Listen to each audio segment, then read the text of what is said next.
And then I invite the next speaker. The next speaker is Andrii Semenov. He is now working at the Institute of Theoretical Physics in Kyiv.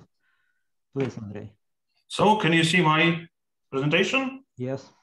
Yeah, okay. Thank you very much for introduction. And usually to start, when I'm normally starting my talks on conferences, I'm thanking organizing for having me, but here I'm an organizer, so I would like to thank all of you for being here and for supporting us in this really extraordinary time. And maybe this is correct now to say that my very thanks, because now a lot of colleagues I see that first days of the war, when it just started, I was with my family hiding in a subway station with my children, with my wife. And I got a number of emails, messengers of WhatsApp, Skypes, and other all possible messengers, telegrams from the people work around, from colleagues, from the countries which are considered maybe in another part of the world, totally opposite. And it was very nice because we didn't know at that time what happens next half of hour, and for us it was very supportive. So thank you very much, dear colleagues, for such support. And now I will go to present our groups in which working here in Kyiv in the domain of theoretical quantum optics. Here our people, our members of our group with me, actually with 3 people from Institute of Physics of the National Academy of Sciences. So because we were working in some collaborative projects funded by National Research Foundation of Ukraine, they were in subcontractor teams. And Victoria Lane is now also was working with us, but now she is in Weizmann Institute in Israel. Vera Ozunova is now in University of Warsaw in Poland. And now we are working only with 3 master students who are starting next, maybe this autumn with us PhD. So our research activity is in principle subdivided in 3 topics that I try to briefly present to you. First topic, this is non-classicality and non-locality. Another topic, this is realistic photon number resolution for theory of realistic photon number resolution, realistic detectors. And the third topic that I usually presenting in conferences, quantum light in the turbulent atmosphere. And now I'm going to introduce all these 3 topics, maybe very briefly, just to show main results, also without examples, but examples can be found in our papers. Okay, what we start with non-classical correlations or non-classicality and non-locality. When people say what is the difference between quantum and classical mechanics, there are different models or there are different approaches how to do it. And first approach, very well known, this is approach of well-known locality, yeah, and this is model, well-known model of local realism, assuming that if our word classical system can be characterized by some hidden parameters omega, some probability distribution of this state is a kind of probability distribution of these hidden parameters, and Alice and Bob, 2 observer, can choose some measurement device settings, and after that to get some outcomes. After they get some statistics, they can get some probability distribution, conditional probability distribution, which typically calls as behavior, yeah. And if this behavior can be presented in such a way, in such class, it totally follows from this scheme. So we say that we have a model of local realism. So this behavior is local realistic, or we sometimes when this works for any measurement, so we say that this state is local realistic, only when these constituents in this equation are positive definite. This is one approach to very well known, so based on well-known locality, because if this is violated, so when this is not true, then this means that the state is not local and we have violation of local realism of this classical picture. Another approach to connection between classical and quantum worlds is non-classicality in quantum optics. Usually people consider classical radiation, usually people consider expansion of the density operator rho by coherent states with the help of Glauber-Sudarshan function. And when this Glauber-Sudarshan function is non-negative, so we consider such states as non-negative, yeah, so as classical. When this is, we cannot say that this is non-negative, then we have non-classicality, yeah. And it seems that this approach very differ from Bell non-locality. So this is totally different approaches. Although it was some works very nice, for example, by Bonashek and Bortkiewicz, who was connected, was looking for some approaches in this domain. Nevertheless, we have found, so not found, but we have would like to say, because it was known before, that there are some connection, and exactly this formula we can present also in another domain. So we can rewrite all these things by tracing with some POVM, which characterize measurement, and to write such an equation. So in this equation, behavior is now is for one party, yes, only for Alice. Here you have integration in phase space, P function, and always positive symbol, Q symbol of the POVM, which characterize your measurement.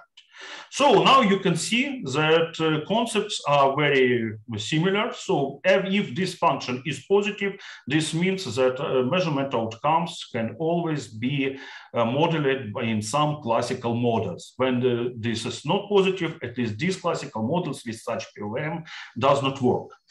And now we have looked what happens, for example, for Bell inequalities. I returning to Bell non-locality, and for Bell inequalities we have, of course, very nice theorem, which known for us as Bell inequalities.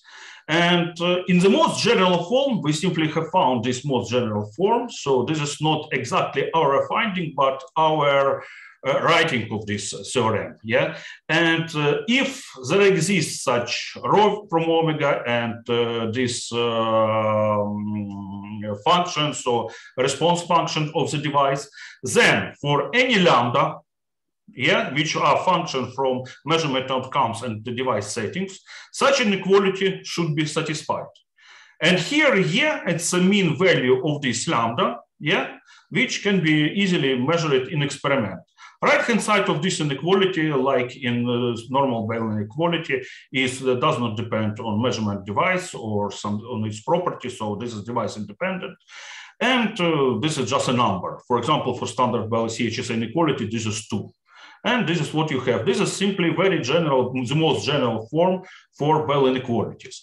This form can also be used, by the way, for continuous variables. So when you have for continuous variable non-locality, so this is not usually people do it with this, but we have shown how one could do with this. So then this means that you can apply directly this inequality. But we can apply the same story, the same technique to the problem of non-locality or non-classicality, phase space Glauber-Sudarshan non-classicality. And then we get new theorem.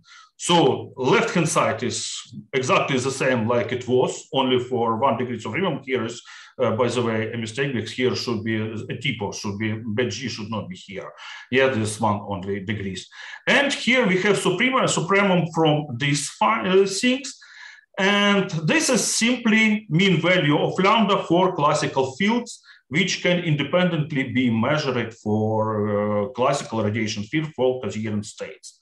So we have such a criteria, and applying this criteria for different situations, we can find when we have non-classicality, even for some very, very remarkable situations, for example, for phase randomized, so for the negativity of non-classicality of photon counting statistics, for phase randomized coherent states, for example, even for realistic detectors and so on.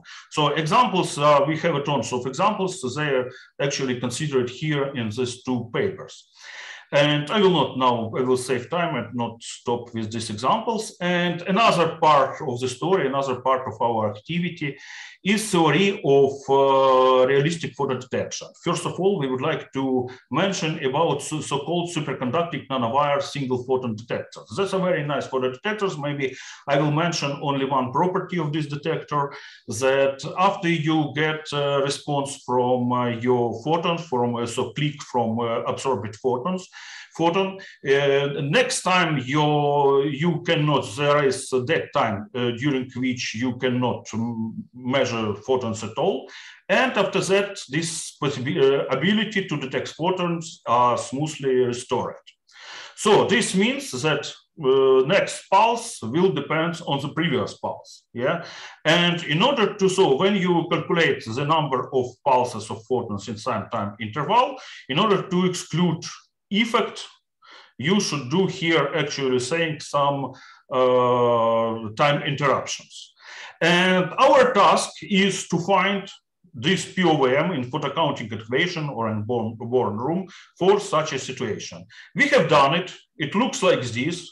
Yeah, I understand that this is a little bit difficult, but nevertheless it exists. It can be, we can analyze everything with this, and it works almost perfect, I would say.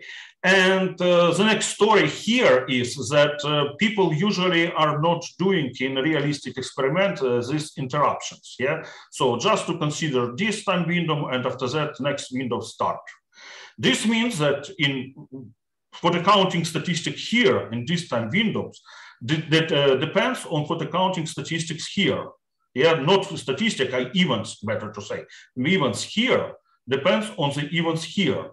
And in this case, our photon counting equation will be nonlinear. So this will depend on the direct product of density operator, or when we write it in phase space probability distribution, in phase space representation, this will look like this. And this multi-window POVM, we have found it in Markovian approximation. This looks like this. Actually, the form here is, yes, complicated. I do not want to stop here, but here is such a factor Q. And this is very interesting things because it has, includes several terms. And here, for example, first terms, this is dependence on the previous time intervals. Here is the second term, dependence on this time interval and this time interval, and so on.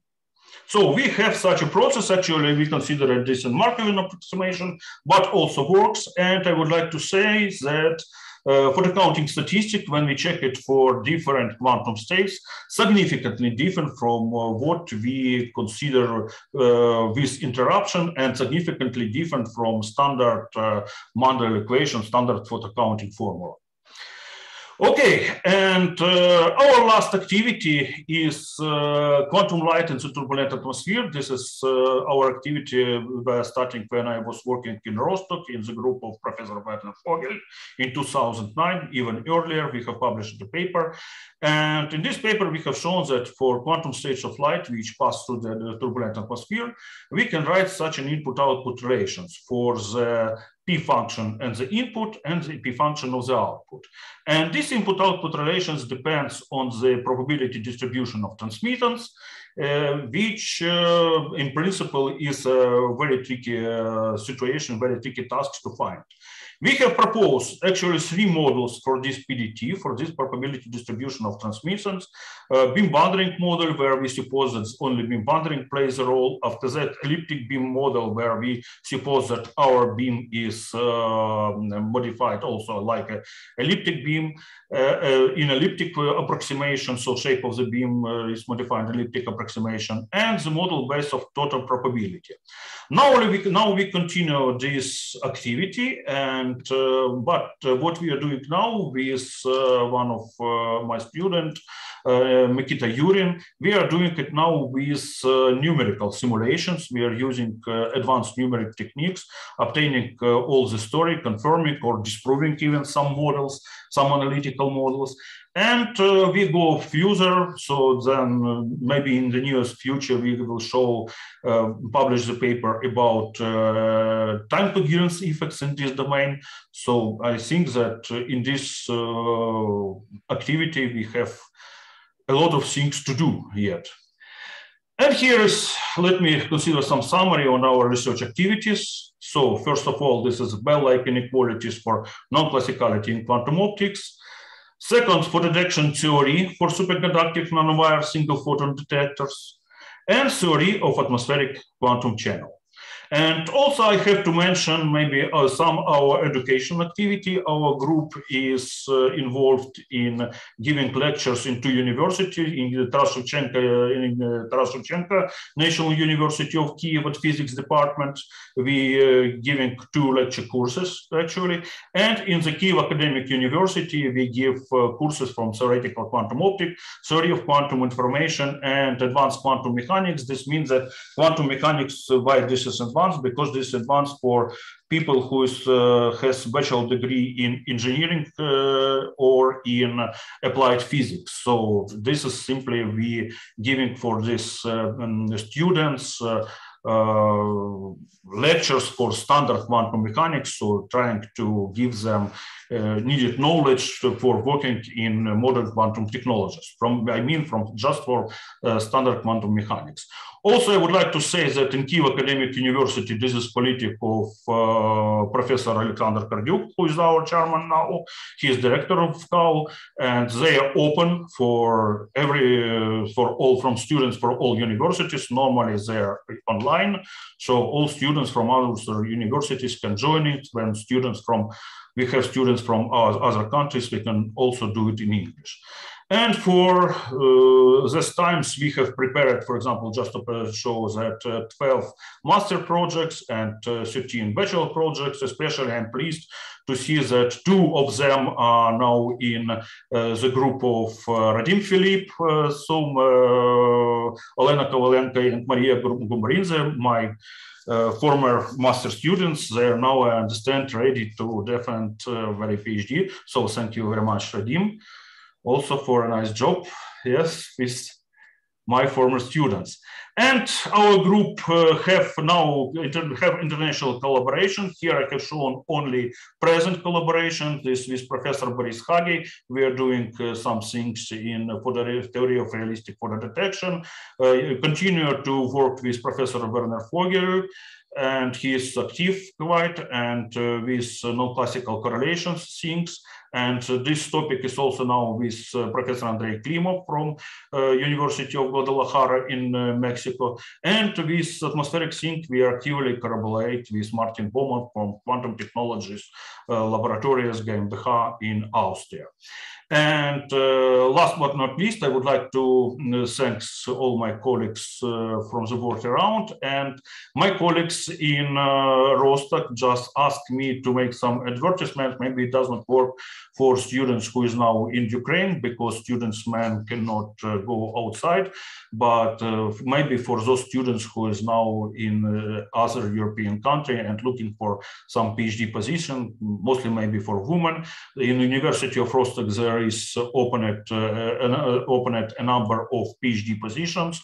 So they have a new project, large project, and the students can simply go to this link, and maybe when it's interesting to you, you can join this position. But yeah, like I said, this is unfortunately not for students who are now in Ukraine, at least for students, And I'm going to end. Thank you very much for attention. This is our paper. I'm all. Okay, thank you, Andrei. The talk is open for questions. Yes, Konstantin looking. Please, Radim. Okay, first Radim, then Konstantin. Okay. Should I start? Konstantin, you could first. That's not a problem. You could ask first. Oh, okay. Thank you. Just very simple question. You know, some researchers use eigenvalues of the covariance matrix of photons to distinguish between classical states and non-classical states, or in particular entanglement state. Mm-hmm. Can you give some comments how your methods relates to these methods, or it doesn't relate at all? I cannot say that it doesn't relate at all, because this is all, and entanglement and Bell non-locality, these are quantum correlations, so they related somehow, yeah. And actually, covariance matrix, this is only for Gaussian states so far. And our methods works for non-Gaussian states, and even better, it works for non-Gaussian states. So of course, you can consider some relations. You can rewrite maybe such inequalities for covariance matrix when you suppose that your state is Gaussian. Yeah, okay. And this will be also for maybe not only for entanglement, but also for Bell non-locality. But still, when you say about non-classicality, yeah, so this not only for entanglement, but non-classicality. When you say about non-classicality, so you can also consider this. So when you suppose that your state is Gaussian, so this is squeezed maybe state, so you can simply rewrite it. But this is more general things. This is actually necessary and sufficient condition. Okay, but this is more general than Bell's theorem? This is not more general than Bell's theorem. This is, we simply use the same mathematical approach like in Bell's theorem. And in principle, one can speculate how it relates to Bell's theorem, but you know, maybe this is, when we start to discuss about it, maybe we will use a lot of time. So mathematical background for this is absolutely the same as for Bell theorem. So because Bell theorem, it is basically a so-called dual form of linear programming problems. And non-classicality problem, at least in such a form, can also be formulated like this. And this means that we can also have for non-classicality the same theorem as Bell theorem. Okay, thank you. Thank you very much. Okay, thank you. The next question then, Radim, please. Yeah. Andrei, thank you. This was a very interesting presentation. And I was particularly focused on the middle one with the superconducting detectors.